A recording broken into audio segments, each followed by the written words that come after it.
ఆంజనేయ స్వామి. ఇట్లా గుడి చుట్టూ లక్ష్మణుడు, అటు గుడి చుట్టూ తిరుగు. దమ్మ సీత, రాముడు సీత. ఒకరికి ఒకరు పోతా. నువ్వు ఆగమ్మా, పో మెల్లగా పోండి, ఒకరి తర్వాత ఒకరు.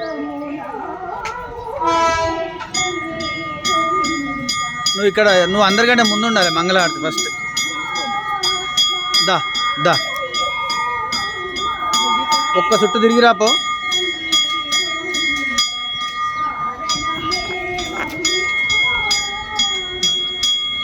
అక్కడ నిలబడు, మంగళహారతి వస్తుంది. ఒక్క నిమిషం.